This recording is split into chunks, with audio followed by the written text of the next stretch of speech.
Bom dia a todos, bom dia a todas. Sejam muito bem-vindos e bem-vindas a mais um ICL Mercado e Investimentos. Hoje, quinta-feira, dia de convidado aqui, então a gente vai ter uma entrevista especial aqui durante um programa para vocês. A gente também tem outros assuntos aí para falar em relação à Ásia. Saiu o tardio relatório Focus hoje, então a gente vai trazer aí os principais pontos também. E vamos falar aí da inflação na zona do euro, que está desacelerando por lá. Mas antes de tudo isso, André, bom dia, como você está hoje? Bom dia, Débora, bom dia a todos os nossos telespectadores. Hoje entrevista imperdível com a professora Simone, lá da Unicamp, lá foi professora minha. A gente vai falar um pouco de inflação e eficácia de política monetária, então vale a pena vocês conferirem. Mas vamos falar um pouco também do Focus, vamos falar o que aconteceu na Ásia. Já que a gente está nesse ponto, né, já vamos abrir aqui para o nosso telespectador a agenda do dia, Débora, do que ele deve esperar para hoje? Hoje uma agenda aí um pouco mais movimentada, né? Porque a gente teve uma agenda esvaziada durante a semana. Hoje a gente começa a ter uma retomada de alguns indicadores sendo divulgados de uma forma geral. A gente tem hoje os PMIs compostos, industrial e de serviços, sendo divulgados na maioria dos países europeus. Então a gente teve a divulgação da Alemanha, da zona do euro como um todo, temos também do Reino Unido, dados importantes, ainda que preliminares, porque o mês de fevereiro ainda não acabou, como eu falei ontem do Japão, mas aqui a gente já tem uma prévia do que se esperar da atividade. A gente vai compilar esses dados e trazer amanhã, porque o dos Estados Unidos vai sair agora às 11h45, vocês vão ver aí na agenda. Então a gente vai ainda compilar todos os PMIs para trazer para vocês. Mas a gente já teve inclusive alguma reação aos dados divulgados hoje, principalmente na Europa.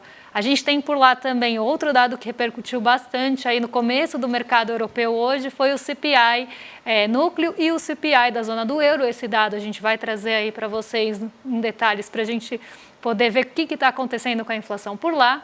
Teve a divulgação de política monetária da Turquia. Aqui no Brasil saiu o relatório Focus atrasado, porque normalmente ele sai às segundas. Tinha sido postergado para terça e na terça de manhã a gente soube aí que o relatório Focus ia sair só na quinta. Então aqui a gente vai trazer também as principais mudanças do relatório Focus dessa semana. Tem aí o PIB no quarto trimestre do México sendo divulgado às 9 da manhã. Temos também a ata de política monetária do Banco Central Europeu, outro dado que estava bastante no radar do mercado, até para ver se tinha alguma sinalização de mudança lá na política monetária da zona do euro. Temos a arrecadação federal de janeiro do Brasil. O Fed de Chicago também traz o índice de atividade nacional aí de janeiro e a gente tem pedidos de auxílio-desemprego aí da semana até 17 de fevereiro. Então esses dados também podem mexer um pouquinho com o humor do mercado naquela questão dos rendimentos das treasuries e já inclusive mexeu com esse mercado hoje de manhã. Às 11h45, como eu falei, a gente tem o PMI composto industrial e de serviços dos Estados Unidos. A gente tem ali uma oferta de compromissadas de 3 meses no Banco Central, vendas de moradias usadas em janeiro nos Estados Unidos e aí a gente começa a ter uma série de dirigentes do Fed falando ao longo do dia. Então a gente tem um ponto também que deve ficar na centralidade, porque o mercado está olhando muito para isso. Então qualquer aí sinalização depois da ata tendo sido divulgada ontem pode ser aí um indicador de apetite pelo risco no mercado de uma forma geral. Então a gente tem vários aí dirigentes do Banco Central dos Estados Unidos falando até às 9h35 da noite. Então um dia bem recheado de dirigentes do Fed que estavam meio sumidos nesses últimos dias em relação a seus pronunciamentos. Hoje eles aparecem aí com peso na agenda. Vamos então agora falar do mundo, já falando aqui das aberturas do mercado, que é a nossa notícia que a gente sempre sugere para vocês aí, que está no nosso ICL Economia, falando do que repercutiu no mercado. E teve estímulo na China, teve o balanço da NVIDIA, que melhorou bastante o humor do mercado, principalmente em alguns países asiáticos, Débora? Então, explica para a gente o que aconteceu nessa manhã aí na Ásia. A gente tem uma sequência aí de estímulos sendo operacionalizados lá na China. Então, a gente teve o corte dos juros até em patamar não visto aí há muito tempo na China, na taxa de juros de longo prazo. Esse foi o primeiro ponto. Depois a gente teve, né, aquele pacote de 22 bilhões, bilhões de dólares, né, sendo ali levados para o mercado imobiliário, para empréstimos financeiros. E hoje a gente teve um novo estímulo sendo anunciado por lá, sendo ventilado, que esse é mais voltado para os mercados financeiros, que é justamente ali uma proibição, vamos dizer assim, de grandes gestores institucionais de reduzirem as suas posições, suas exposições na abertura e no fechamento do mercado. Eles estão tentando trazer alguma estabilidade ali para o mercado financeiro chinês. Então, a gente teve essa possibilidade de redução, né, quase uma proibição mesmo, que os grandes investidores institucionais não mexam ali com os preços logo na abertura ou no fechamento, para tentar diminuir realmente essa disparidade de preços e talvez ali diminuir uma possível até manipulação do preço dos ativos. Essa medida da China repercutiu bem, né? Então a gente viu todas as bolsas asiáticas subindo em bloco hoje, a mais um novo estímulo da China, mas a gente tem também um outro ponto bem importante aí para tratar com vocês, que é o balanço da NVIDIA, né? O balanço da NVIDIA, ele veio melhor do que o esperado, né, superou as expectativas do mercado, inclusive. Ele foi divulgado ontem, depois do fechamento de Nova York, e aí trouxe uma injeção de ânimo na Ásia hoje de manhã. Então, a gente viu aí a Ásia repercutindo antes, inclusive, dos Estados Unidos, esse balanço da NVIDIA. E aí tem um ponto importante que eu até citei ontem, que 45% da receita no último trimestre tinha vindo da Ásia, né? Então, a receita da NVIDIA é muito ligada ali aos países asiáticos. Então, ele mostra também uma aceleração, uma procura ali do continente asiático por tecnologia e até segmento de inteligência artificial. Então, isso deu também um ânimo extra aí para a Ásia. As bolsas subiram em bloco, o Xangai Composto, subiu o Hang Seng e o Nikkei 225 atingiu um patamar recorde, um novo patamar recorde, e chegou aí ao melhor registro, né, desde 1999. Então, a gente não via um patamar registrado ali em pontos no Nikkei 225 dessa magnitude desde 1989. E ele subiu 2,16 hoje lá na Ásia e liderou os ganhos justamente aí puxado por ações de tecnologia, ações ligadas a chips, semicondutores. Todas essas ações subiram junto aí, refletindo o balanço da NVIDIA de ontem. Antes da gente falar da inflação lá na zona do euro, vamos já chamar a professora Simone Deus para tratar um pouco aí, até porque o tema do dia hoje é inflação, né, professora? Bom dia, você, o ICL te abre as portas aí para a gente conversar hoje. Bom dia, eu que estou muito feliz de ter sido convidada por vocês aí do ICL para conversar hoje sobre esse tema da inflação. Agradeço muito. Então, vamos começar já falando, né, professora, que a gente está vendo aqui uma inflação de alimentos começando a subir no Brasil, mas mesmo assim a inflação controlada. E nos Estados Unidos a gente tem sinais de inflação que estão decepcionando o mercado, e mesmo assim você tem a política monetária sendo bem rigorosa, né, mantendo a taxa de juros muito elevadas, né, e tudo isso assim leva a uma questão, né, porque a política monetária parece que cada vez menos, né, se um dia fez, né, parece que cada vez menos tem efeito no controle inflacionário, né, e até vozes como Olivier Blanchard e outros grandes ortodoxos liberais assim famosos estão começando a questionar esse ponto aí de você fazer um controle inflacionário via taxa de juros, né? Então, vamos tratar um pouco desse assunto, então, professora? Vamos sim, ótimo, André, ótimo ponto. De fato, essa questão aí que foi um consenso, né, na economia, no mainstream, nas últimas décadas, para dizer o mínimo, né, de que essa política monetária nos moldes que ela é feita, que é com a sintonia fina da taxa de juros, ela tem eficácia na inflação. Esse ponto vem sendo crescentemente questionado, né? Você mencionou Olivier Blanchard, que é um economista internacionalmente renovado, já foi economista-chefe do FMI, que vem produzindo coisas questionando a eficácia desse modelo, né, de gestão de política monetária. Eu, na semana passada, não sei se você teve já a oportunidade de ouvir, mas eu li uma transcrição de uma fala que o Mário Draghi, né, que foi presidente do Banco Central Europeu, também questionando esse modelo de gestão da política monetária, sobretudo para um mundo com as características que nós temos hoje, né? Esse mundo pós-pandemia, pós-invasão da Rússia na Ucrânia, que traz toda aí uma reorganização para essa coisa da oferta, né? Então, de fato, concordo com você, acho que esse é um tema muito importante. E se você me permite mais um detalhe agora, eu acho que é uma coisa que não vem tanto à baila, mas que eu considero importantíssima, é que essa gestão de política monetária via alteração da taxa de juros, né, e nesses momentos aí em que a inflação, digamos, reacendeu, a gente viu isso no mundo inteiro e ainda estamos vendo taxas de juros apertadas, ela tem vários efeitos colaterais, né?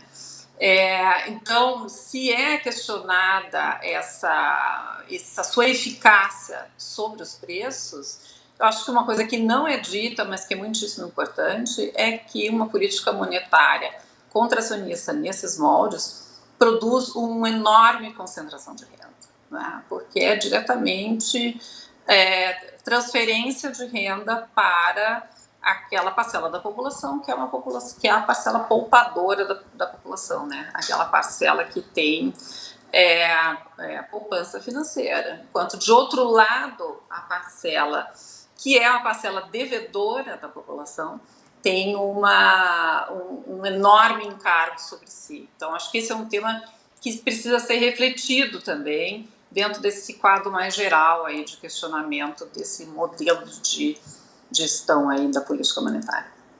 E, professora, diante de tudo isso, a gente pode entender que a política monetária, né, adotada aqui no Brasil, as mudanças da taxa de juros, teve pouca influência aí no controle inflacionário? Essa é uma questão super interessante, né, de debate atual. Qual foi, de fato, a eficácia dessa política monetária super apertada sobre esse movimento aí de inflação cadente, controlada, etc. Um ponto que no Brasil é muito importante historicamente é o fato de que as taxas de juros mais elevadas, e aí o aumento do diferencial da taxa de juros brasileira relativamente aos Estados Unidos é uma coisa importante. O que ela faz de fato e aí entendo que sim, com efeitos sobre a inflação é a questão do câmbio, né?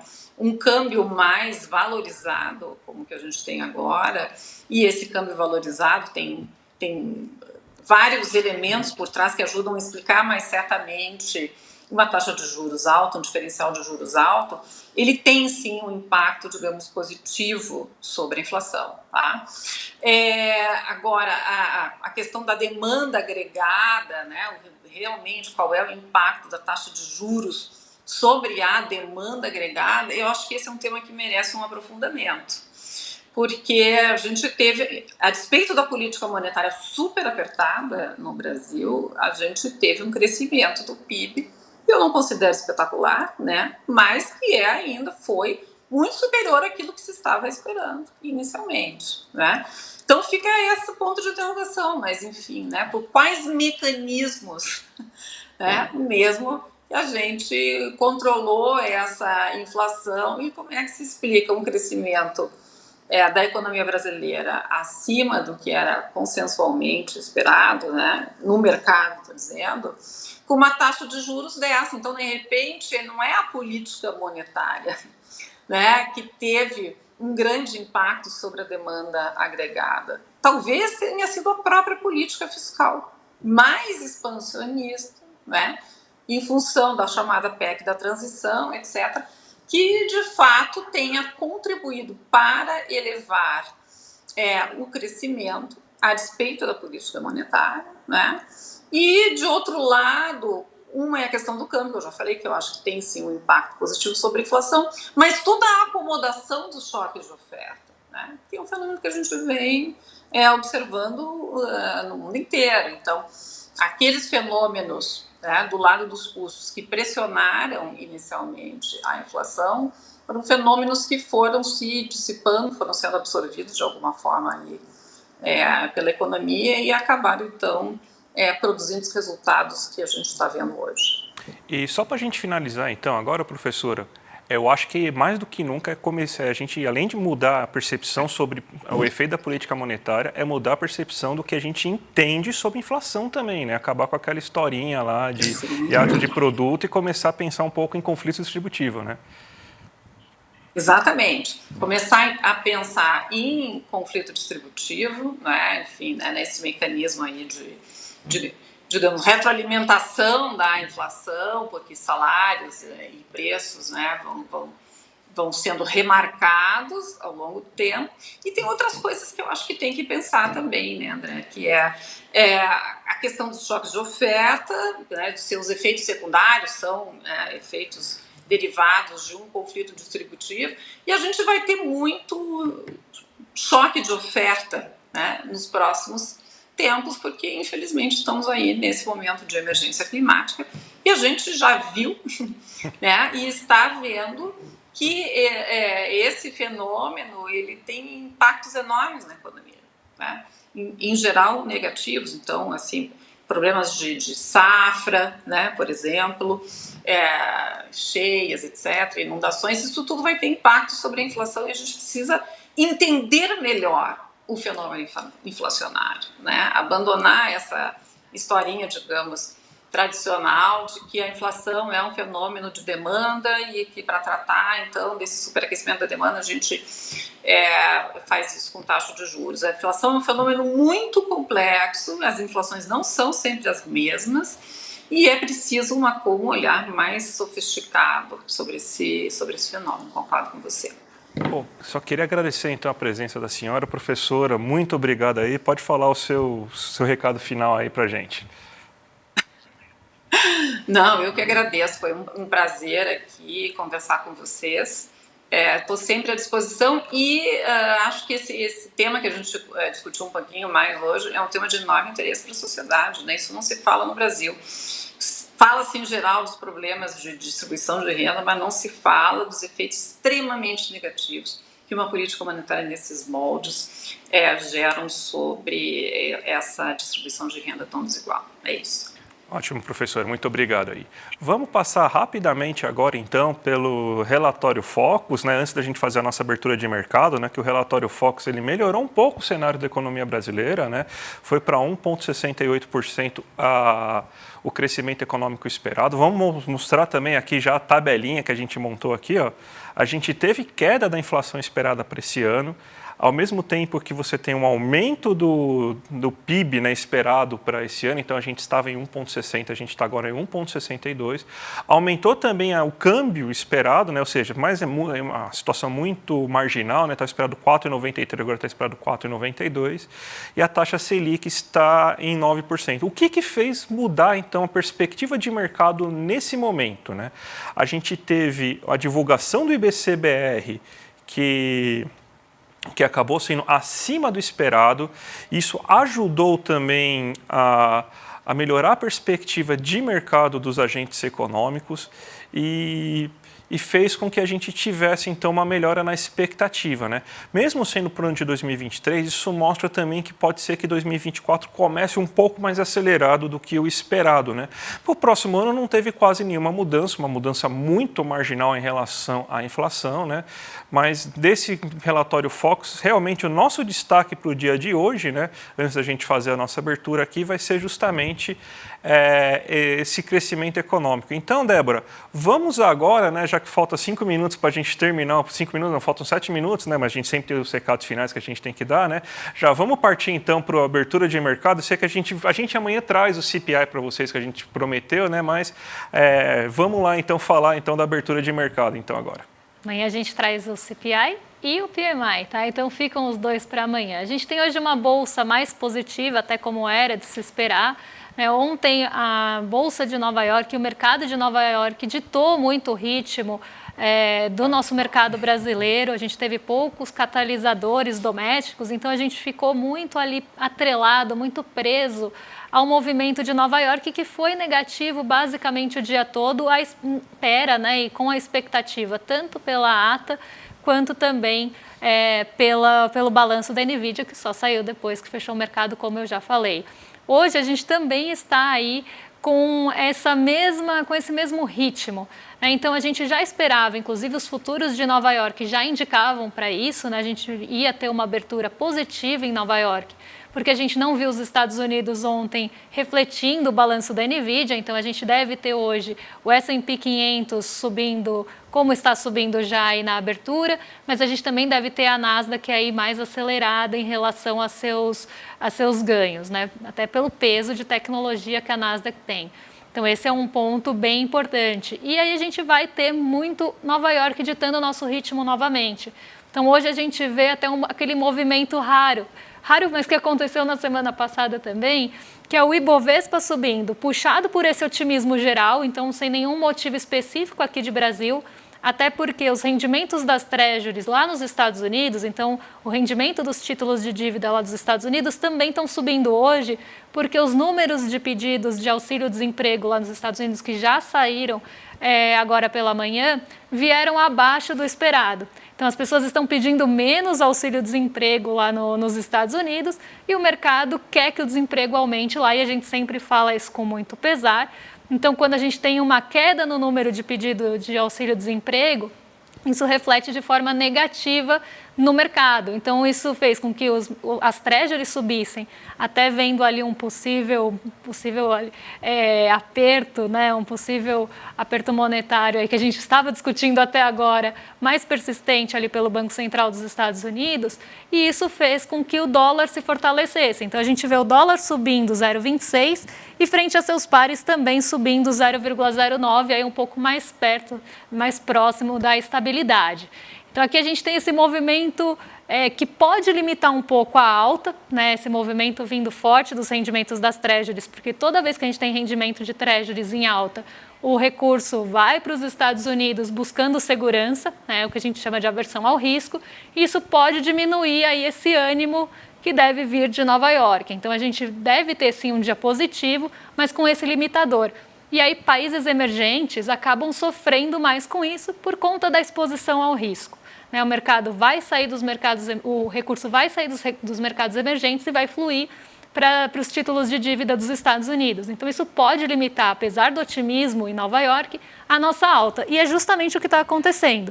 O S&P 500 está subindo muito mais do que o nosso Ibovespa e, junto a isso, a gente ainda tem alta do dólar.